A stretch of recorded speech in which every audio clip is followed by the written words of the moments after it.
আলোচনা করছিলাম, আমি জানি না যে নির্দিষ্ট একটা অংশের মানুষ এই শুরু করেছিলাম যে তোমার ঘরে বসত করে কয়জনা মন জানো না, তোমার ঘরে বসত করে কয়জনা। আমাদের দেশে, আমাদের ঘরে, আমাদের রাজ্যে, আমাদেরই দেশের নাগরিক তারা কিভাবে দেশ বিরোধী হয়ে গেছে, তারা কোনোদিনই দেশকে নিজের দেশ মনে করতে পারেনি। তারা ভারতের নাগরিক হয়েও, ভারতে লেখাপড়া শিখেও তারা মনে করে ভারত তাদের শত্রু, এবং সেই জন্য তারা দেশবিরোধী সংগঠনে যোগদান করে, তাদের সঙ্গে হাত মেলায়। কিছুক্ষণ আগে কাজী মাসুমদা বলছিলেন যে, এবং বিমল শঙ্কর নন্দ বলছিলেন যে রেয়াত করা হবে না, জঙ্গি সংগঠন কার্যকলাপ রেয়াত করা হবে না। আমি জানি না যে কোন জঙ্গি সংগঠন রেয়াত করা হবে না, কিন্তু এই টুলু মণ্ডলরা, যারা ওরফে নাজিবুদ্দিন মণ্ডল, তারাও তো একই দিকে ক্ষতি করে যাচ্ছে। তাদেরকেও তো একই, মানে একই মুদ্রায় এই পিঠের ও পিঠে, এই পিঠে নাজিবুদ্দিন তো ওই পিঠে শাহজাহান, এই পিঠে আসছে হামিম তো ওই পিঠে শাহনওয়াজ, মানে বিভিন্ন নাম, বিভিন্ন পরিচয়। কেউ বিদেশি শক্তির সঙ্গে হাত মেলাচ্ছে, কেউ এখান থেকে টাকা যোগ আছে, এদের অনেকের সঙ্গে দেশ বিরোধী শক্তির যোগ থাকা, মানে আপনি বলছিলেন নাজিবুদ্দিন, যে দেবাশিস দা বলছিলেন যে কোটি কোটি, কম করে 5,000 কোটি যাবে প্রপার্টি, এবং বিদেশে প্রপার্টি আছে, মানে আপনি বলছেন এর সঙ্গে ঘুরিয়ে ফিরে এসে দেখবেন বিদেশি কানেকশন রয়েছে। বিহারে লালু যাকে পুষতো সৈয়দ সাহাবুদ্দিন, তার বাড়ি যখন রেড করা হয়েছিল, নাইট ভিশন গগলস পাওয়া গিয়েছিল, পাকিস্তানে ছাপ মারা অস্ত্র পাওয়া গিয়েছিল। কোথেকে হলো এগুলো? এদের সঙ্গে যোগাযোগেরা থাকে যোগাযোগেদের। এদের কি, মানে এদের নাজিব টুলু কি হয়েছে বলতে পারবো না, কিন্তু নরমালি থাকে, খুঁজে দেখলে পাওয়া যেতে পারে। আমি দীপাঞ্জন দার কাছে আসি। দীপাঞ্জন দা, অনেক আমি শুরু করেছিলাম যেখান থেকে, সেখানে একদম শেষের দিকে চলে এসেছি। আমরা অনেক SIR, অনেক NRC, অনেক কিছু দেখেছি, অনেক আইন, অনেক বিল দেখেছি। দেশে থেকে যারা দেশের সঙ্গে গাদ্দারি করে, দেশে থেকে যারা মির্জাফরের মতো কাজ করে, এবং দেশ বিরোধিতায় দেশকে শেষ করার জন্য, দেশের প্রশাসনিক ক্ষেত্রে হোক বা শাসক দলের হোক, নেতা মন্ত্রী থেকে শুরু করে দেশের সাধারণ মানুষ, তাদের ক্ষতি করার জন্য যারা বিদেশি শক্তির সঙ্গে হাত মেলায়, এদেরকে চিহ্নিত করার, আইডেন্টিফাই করার জন্য কি নিয়ম, কি আইন বার করবেন আপনারা, নাকি স্পেশাল কোনো সফটওয়্যার বার করবেন? কারণ এরা তো মগজ ধোলাই হয়ে যাচ্ছে বলে একটা সহজ সাফাই রয়েছে। এত সহজ, আমার মগজ এত সহজ কি যে কেউ এসে আমার মগজকে ধুলাই করে চলে যাবে, আমিও মগজটাকে ধুলাই হতে দেবো? এদেরকে কি করে আইডেন্টিফাই করবেন? ঘরের লোককে কি করে আটকাবেন দীপাঞ্জন দা?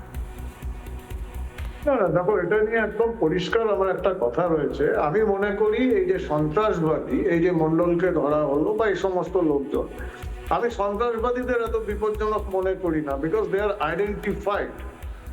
যখন আজমল কাদের হাতে AK-47 তুলে নিচ্ছে, তখন সে আইডেন্টিফাইড টেরোরিস্ট, তাকে আমরা জানি কি করে নিউট্রালাইজ করা যায়। আমার বেশি চিন্তা এই যেটাকে আমরা বলি সবসময় ওভার দ্য গ্রাউন্ড ওয়ার্কার। যে ওভার দ্য গ্রাউন্ড ওয়ার্কার, সে জরুরি না যে একটি বিশেষ ধর্মের হবে। এখন কলকাতার রাস্তায় যে বিখ্যাত উকিল বসে বসে দেখিয়ে গরুর মাংস খাচ্ছেন, he is also a part of that category.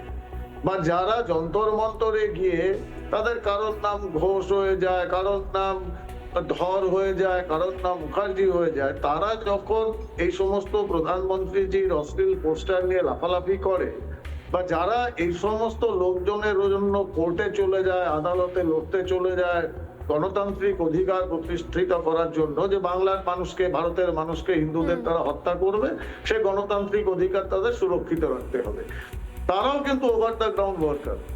এবং আমরা দেখেছি গত 4 বছর 3 বছর ধরে, বিশেষ করে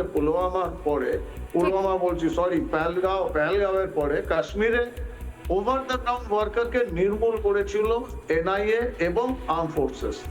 তাতে দেখো ওখানে সন্ত্রাসবাদীদের দাপাদাপি অনেকটাই কমে গেছে। আমাদের বাংলাতেও এই যে ওভার দ্য গ্রাউন্ড ওয়ার্কার্স আছে না, এদের আগে আমাদের ডিল করতে হবে, কারণ এরা বিভিন্ন মুখ এবং মুখোশ নিয়ে ঘুরে বেড়ায়, এবং তারা হয়তো দুর্ভাগ্যজনক ভাবে হিন্দুও হয়। দেখো, আমি হিন্দু মুসলিম না টেনেও বলি, আমি এটা বিশ্বাস করি, আমি জানি প্রচুর বিতর্ক হবে, আমি কিছুতেই বিশ্বাস করি না যে সমস্ত মুসলিম তারা টেরোরিস্ট, বাট এটা ঘটনা যে সমস্ত টেরোরিস্ট তারা মুসলিম। এবং আমি 2024-এ UN এর একটা চার্টার বেরিয়েছিল, যে চার্টারে খুব পরিষ্কার ভাবে আছে, যে কেউ চেক করতে পারে গুগল সার্চ করে, 1000 জন টেরোরিস্ট, সার্টিফাইড ডেজিগনেটেড টেরোরিস্টের লিস্ট বার করেছিল। সে 1000-এর মধ্যে 96%, 960-65 সেই টেরোরিস্টরা একটি নির্দিষ্ট ধর্মের মুসলিম। লেটস কল আ স্পেড আ স্পেড। তো এরপরে যখন ধরা পড়ে তখন এক শ্রেণীর ভামপন্থী লাফালাফি করে, এদের মগজ দোলাই হয়ে গেছে, এরা দারিদ্রতার শিকার, এরা অন্ধকারের শিকার। তো তোমরা এতদিন দারিদ্র অন্ধকার নিয়ে কি করেছো? 34 বছর যে বাংলা ব্যবসা করেছো, কি করেছিলে? মার্কসের পাঠ দিয়েছিলে? তখন তো তোমরা এই খারিজি মাদ্রাসায় পাঠাতে। তোমাদের পার্টি অফিসে রেখে মার্কস লেনিনের কথা কেন পড়াওনি, যে ধর্ম কিচ্ছু না? এই ধর্মান্ধক লোকগুলোকে সবসময় মনে করি এই যে সোকল ভামপন্থী নেতারা, এরা এই জয়শে মোহাম্মদ বা লস্করে তৈয়বার যে মৌলবাদী, তাদের থেকে কম বিপজ্জনক নয়। আগে এদের নিউট্রালাইজ করতে হবে। একদমই তাই। আমরা ঠিক এটাই ডিসকাশন করছিলাম দীপাঞ্জন দা, জাস্ট আপনি জয়েন করার আগে দেবাশিস দা বলছিলেন যে কেউ কম ক্ষতিকারক তো নয়, এবং এইটাই বোধহয় সব থেকে বেশি বলি না অনুঘটকের মতো, মানে অনুকূল পরিস্থিতি। এই দেশবিরোধী কিছু মানে ভণ্ড সেকুলার মানুষের মানসিকতা এবং উৎসাহ দেওয়ার জন্যই এই আমার মনে হয় এই মগজ ধরাটা আরো বেশি ত্বরান্বিত হয়, আরো বেশি দ্রুততার সঙ্গে হয়ে যায়। আমি শেষ করবো এই জায়গা থেকে, আমি জানি না যে কি উপায়, কোন উপায় এসটিএফ কাজ করছে, তারা খুঁজে বার করছে প্রতি মুহূর্তে, কিন্তু এই খোঁজারও তো একটা শেষ আছে, লিমিট রয়েছে। একদিকে একটা অংশের মানুষ তারা প্রত্যেক মুহূর্তে বিদেশি শক্তির হাত শক্ত করছে, হামিমরা যারা সরাসরি পাকিস্তানের জঙ্গি সংগঠনের নাম লিখিয়ে এই দেশে বসে নিজের ঘরে নিজের জেলায় বসে তারা লোন উলফের মতো নিজের রাজ্যকে শেষ করার ছক কষছে। আর অন্যদিকে ভাবুন এই নাজিবউদ্দিন ওরফে টুলু মণ্ডলের মতো লোকজনেরা যারা আমার আপনার কোটি কোটি টাকা মেরে, সরকারি ফান্ড মেরে, কোটি কোটি প্রপার্টি, এখন জানতে পারা যাচ্ছে নাকি হুন্ডিতে তারা টাকা খাটাতেন, হুন্ডিদের সঙ্গে যুক্ত ছিলেন। এইভাবে তারা অবৈধ লেনদেন, একাধিক টাকা, একাধিক প্রপার্টি, কোটি কোটির সাম্রাজ্য, পাথর সাম্রাজ্য, টাকা লুট হয়েছে সেখানে। সেই টাকার সাম্রাজ্যের ওপরে তারা থেকে গিয়েছে সাধারণ মানুষকে প্রতারিত করে, ডিপ্রাইভ করে।